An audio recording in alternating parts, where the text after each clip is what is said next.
Joining us on the podcast right now, we have a former Luton Town player, played 118 times for Luton between 81-84. He's been a manager at places like Manchester City, Huddersfield, Brighton, Hull, Port Vale, just to name a few. I'm delighted to welcome Brian Horton to our podcast today. Hello, Brian. How are you? Oh, good, thank you. Thanks for inviting me on. Yeah, thanks for coming along. I mean, I've assumed that you've got a little bit of affection there for Luton Town, given the period that you played for us. Oh, massive. Came in 1981 and walked into a very, very good team. David Fleet made me captain straight away, which was great. I've been captain at Brighton for all those years and Port Vale. And we see the quality of the players as soon as I got in there. I can go right through the team because everyone was good player, good people. We had good team spirit. Everything was there. Obviously, they just missed out before. And David Pleater, with the utmost respect for it, made a couple of changes. So 3 or 4 players went out, and we just got off to a great start. And obviously, it helps when you get off to a good start as a player that's just come in there, to win over the players and be part of them. So yeah, it was brilliant. When I look at the team you play for, I mean, you're right. There was so many great players in there. You couldn't begin to name them all, could you? That's the problem. And the style of play was really, really good. And it was a time in my Luton fan watching days that I thought we could beat anyone. It was what the gaffer did was unbelievable. I'd never played in a system that he'd asked us to play because I'd always played in a 4-4-2 system as a midfield player. And then when I joined, the gaffer said to me, I want to change your role. I want you to be the City midfield player in a 4-3-3. And I'd never done it before till we started, pre-season and then went into games. We won our first 2 games at home to Horton 3-0. Away to QPR, our first ever game on the AstroTurf. And it suited us because he just insisted that we play football. He wouldn't have us just hitting long balls and chasing balls. We had to play through midfield. We've got some brilliant forward players without having any big players, big strikers. That forward line as a 3 was Mossy wide left, Brian Steen and Whitey. And the 2 midfield players alongside me were as good as you could get. Lil Fishill on the left-hand side and Rick Hill on the right-hand side of me. Yeah. So, I'm going through the team basically, aren't I? But you mentioned the game on the plastic. I was there that evening. It was unbelievable. And that led to, we didn't, as a fan, we didn't really want the plastic pitch at the time. But, to go there and be the first ever team to win a league match on there is a little bit of history. I can't doubt that the way that your team played when you played for Luton, can you see any sort of similarities between what's going on now? Well, I can only see the similar things as familiar things that they're doing is they've got on a great run. The manager's come in and done a fantastic job, Rob Edwards. The players are obviously playing to exactly what he wants them to do. They're strong. They've got some good players, some quality players, and the system suiting them. I fancy them. I really fancy them to do it at Wembley. Oh, I so hope you're right, but I was thinking the other day, you played in the game at Main Road, didn't you? That must have been sort of an equivalent. It gave us 10 years in the top flight. Do you think the pressure in that game could be? Well, firstly, let me ask you, what was the pressure for you in that game, going in knowing you had to get a result?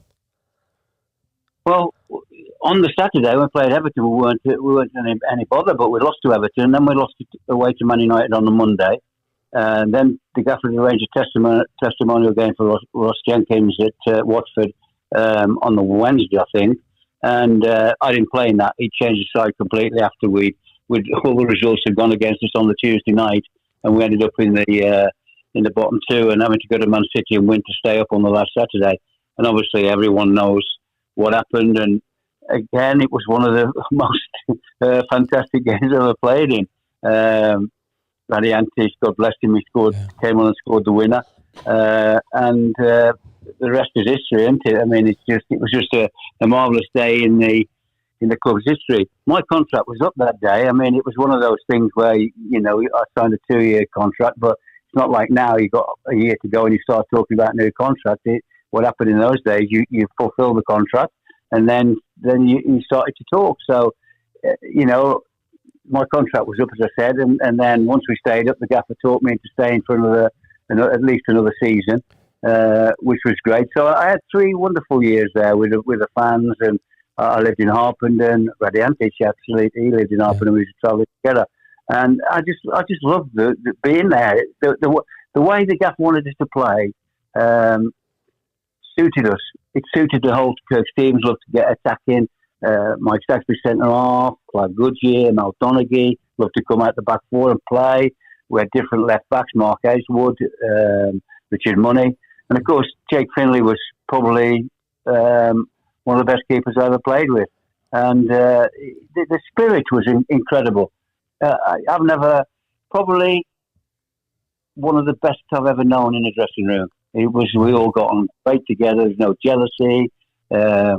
We used to go out together to play golf together, go out together for meals and stuff, and it was just incredible 3 years for me. Wow.